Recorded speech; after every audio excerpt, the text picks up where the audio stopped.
Hamjambo tena wandugu wasikilizaji mnayotufuata kwa channel ya YouTube Uisho na Matengenezo. Hii ni ukweli wa Biblia. Ndugu, sadaka ni ya wachungaji au ni wa maskini?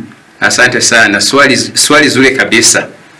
Kwa mujibu wa Biblia, sadaka sio mali ya wachungaji wala sio malipo ya wachungaji. Sadaka ni ya wahitaji. Napenda kuelezea haya kwa mapana na marefu.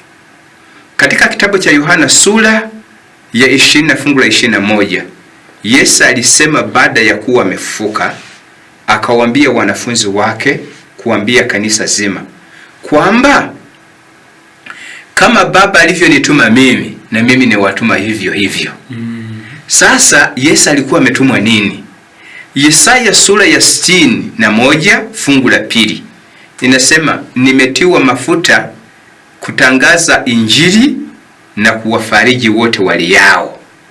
Nini maana ya kuwafariji waliao?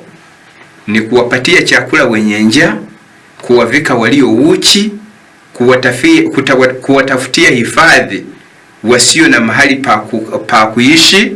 Hiyo ndiyo kazi ya kuwafariji waliao. Hii sio kauli ya kiunabii. Sasa ndiyo maana Mungu akaagiza kwamba wanaomwabudu watowe zaka na sadaka, kwamba zile sadaka zinazotolewa na wanaomwabudu Mungu zitimize lile jukumu la kanisa la kuwafariji waliao, kwa kuwapatia chakula wenye njaa, kwa kuwapatia mavazi walio uchi, kwa kuwatafutia hifadhi wasiokuwa na makao, kwa kuwashughulikia wagonjwa na wahitaji mbalimbali katika shida zao.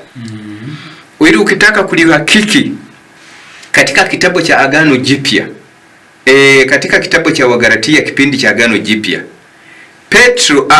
Petro na Paulo walikutana. Paulo alipokuwa anahubiri injili kwa mataifa, unajua yeye baada ya kumuona Yesu aliondoka moja kwa moja akaenda kuhubiri. Paka mitume wenzake wakawa wanasikia tu ya kwamba yule aliyekuwa anatutesa siku hizi anahubiri injili ile aliyokuwa anapinga. Sasa baadaye walipokutana akawaelezea yote anayoyahubiri, wakamwambia ni kweli kabisa. Lakini yeye mwenyewe anakiri kwamba liko jambo moja waliniongezea, kwamba ni wakumbuke maskini. Kuwakumbuka maskini walikomuongezea ni kumwambia kwamba katika ukuhubiri kwako unatakiwa kusimama kama mtetezi wa wahitaji. Waambie wote wanaoamini watowe sadaka, watowe zaka. Si kwa nia ya kukutajirisha wewe kama mhubiri, bali ya kuwasaidia wahitaji, ili litimie kwamba kanisa linawafariji waliao, kama Yesu alivyosema kwamba alivyonituma Baba na mimi nawatuma vivyo hivyo. Kwa kumalizia jibu la swali lako, Yohana Mbatizaji pia naye alipokuja akihubiri injili, watu walimwendea kumuuliza, hivi tufanyeje kukubalika kwa Mungu? Akawaambia, aliye na nguo mbili ampatie asiye na mavazi, aliye na chakula afanye vivyo hivyo. Mungu awabariki sana. Jibu ndilo hilo. Asante sana. Asanteni ndugu, hii ni ukweli wa Biblia. Amina. Amina.